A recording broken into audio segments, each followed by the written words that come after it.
Milestone স্কুলের ঘটনায় অনেক ছাত্রছাত্রীর পাশাপাশি দুজন শিক্ষিকাও কিন্তু দুনিয়া ছেড়ে চলে গেছেন। এখন মাহারিন ম্যাডামের কথা অনেক আলোচনায় থাকলেও মাসুকা ম্যাডামের অবদান কিন্তু কম নয়। মাসুকা ম্যাডামও কিন্তু নিজের জীবন দিয়ে এই ছাত্রছাত্রীদেরকে বাঁচিয়ে গেছেন। তিনি কিন্তু বের হওয়ার মতো নাকি যথেষ্ট সময় ছিল তার হাতে, তিনি বের হওয়ার মতো পর্যাপ্ত সময় পেয়েছিলেন, কিন্তু সে বের হননি।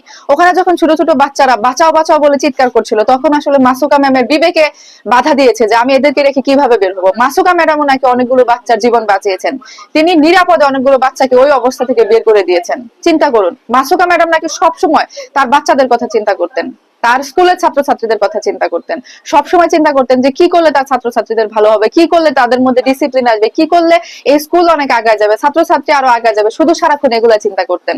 আর মাসুকা ম্যাডামের পরিবারের লোক জানিয়েছেন তিনি নাকি এখনো পর্যন্ত অবিবাহিত ছিলেন।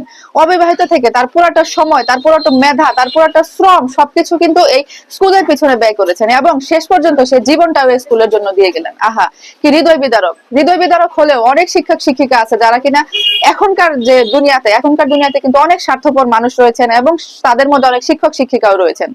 অনেকে বলছেন যে এই যে ভালো মানুষ আছে বলে দুনিয়াটা এখনো টিকে আছে। হ্যাঁ, এসব ভালো মানুষরা আছে বলে দুনিয়াটা আজও টিকে আছে, দুনিয়াটা এখনো টিকে আছে। দুনিয়াতে যে ভালো মানুষ নাই বলতেছেন এরকম না, দুনিয়াতে এখনো অনেক ভালো মানুষ আছে। তার জলযন্ত্র উদাহরণ এই মাসুকা ম্যাডাম এবং মেহরিন ম্যাডাম।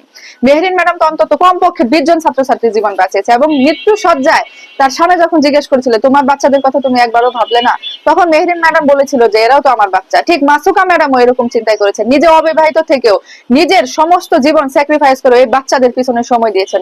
এই বাচ্চাদেরকে মেধাবী করে গড়ে তুলতে এই মাসুকা ম্যাডাম অনেক অনেক শ্রম দিয়েছেন এখানে। আর দেখলেনই তো আপনারা শেষ পর্যন্ত তাদের অবদান। সবাই আপনারা আসলে অনেক বেশি বেশি করে দোয়া করুন এই ঘটনায় যারা দুনিয়া ছেড়ে চলে গেছেন এবং হসপিটালের বেডে এখনো যারা আহত অবস্থায় শুয়ে কাতরাচ্ছেন, তাদের জন্য অনেক বেশি বেশি করে দোয়া করুন। কারণ এরকম একটা রোগী জানে যে তাদের জন্য সার্ভাইভ করা কতটা কঠিন, অনেক কঠিন এরকম একটা রোগীর জন্য সার্ভাইভ করা। তারপরে এরা ছোট ছোট বাচ্চা, ছোট বয়সী বাচ্চারা আর কি, অনাকাঙ্ক্ষিত একটা ঘটনা। এরকম ঘটনা আসলে ঘটবে আমাদের আসলে চিন্তারও বাইরে। এইসব ঘটনা কি কেউ চিন্তা করে? হঠাৎ করে বিমান উড়ে যাবে আকাশে, বিমান গিয়ে ঢুকলো স্কুল কক্ষে, এটা কখনো ভাবা যায়? সেই স্কুল কক্ষে বিমান ঢুকে আমরা আমাদের প্রিয় সন্তানদেরকে হারালাম, সেই সাথে এত এত এই যে মেধাবী শিক্ষক, এই শিক্ষকদেরকে আমরা হারিয়ে ফেললাম। কি বলবো বলেন? এখন আমাদের কাছে আসলে দোয়া ছাড়া কিছুই করার নাই। আপনারা মেহরিন ম্যাডামের পাশাপাশি মাসুকা ম্যাডামের জন্য, এইসব বাচ্চাদের জন্য, বাচ্চার বাবা মায়েদের জন্য অনেক বেশি বেশি করে দোয়া করবেন, যেন আল্লাহ তাআলা বাচ্চার বাবা মাকে অনেক বেশি বেশি করে ধৈর্য ধারণ করে তৌফিক দান করে। কারণ ধৈর্য যদি না ধরতে পারে, তাদের মন যদি আল্লাহ তাআলা শক্ত না করে দেয়, তাহলে কিন্তু তারা আসলে টিকতে পারবে না। কারণ জানেন, সবাই জানেন যে সন্তান একটা মা বাবার কাছে কতটা প্রিয়। এই প্রিয় সন্তান যখন হারিয়ে ফেলে তখন তাদের অবস্থাটা কি হয়।